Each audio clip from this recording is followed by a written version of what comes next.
Unit 3, great athletes are born and not made. I think the first part of what makes that statement is we have to look at the genetics. And in Boyle, he references Charlie Francis's book, Training for Speed. And he says young athletes who do not achieve high levels of oxygen uptake during the treadmill test, but who perform well over 10 40-meter sprints probably have inherited a high proportion of white power-related muscle fibers.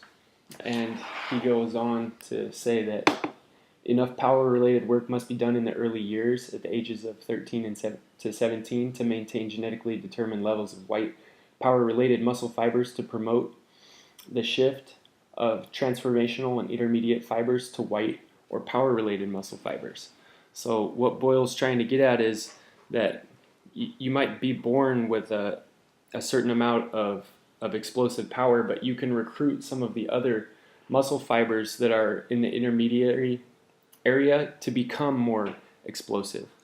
The presentation gives another example of this. 25% of the max VO2 potential is inherited, and your inheritance only makes up a minor contribution of your anaerobic power because you are able to recruit more of the intermediary fibers to become more white and power related muscle fibers. So I think when you look at genetics, you have to understand that there is an aspect of power and endurance.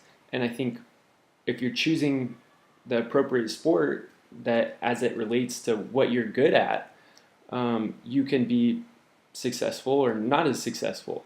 If I am not really good at being powerful and I choose a sport like golf, well, in the earlier presentations, we learned that it takes 10,000 hours to become an expert at something. And if I take enough swings in a skill-oriented sport like golf or baseball, and I get really good at hitting the ball, I'm going to become a better player. Whereas if I'm just an Olympic lifter or something like that, I might need to rely more on that extra 25% of genetic ability.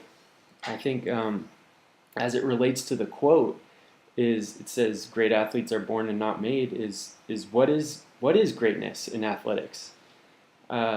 Is greatness your heart and desire?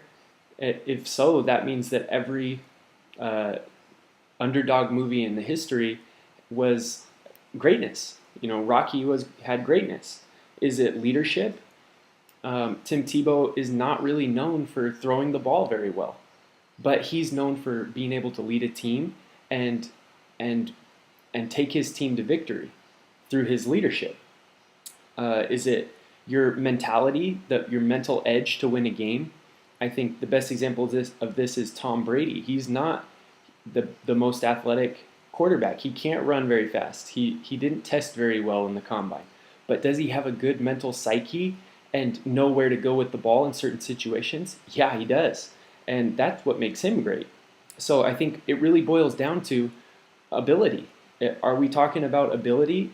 Is that what makes an athlete great? And if so, then you're looking at what makes greatness and what just makes somebody good using those 10,000 hours to become an expert. And if it's that extra 25% VO2 max potential, or if it's a little bit of the extra white muscle fibers that are explosive, then maybe that's what makes greatness. But there's more intangibles. Like Michael Jordan, we had him as an example of kid president, and he didn't quit, and he had to develop some of these tangibles that go along with greatness that can be categorized in their own sense of being great to being a great athlete. So I think it takes a little bit of both. I think it takes mostly hard work, obviously, and a little bit of genetics and a little bit of luck. And we all try to achieve the greatness. Thanks.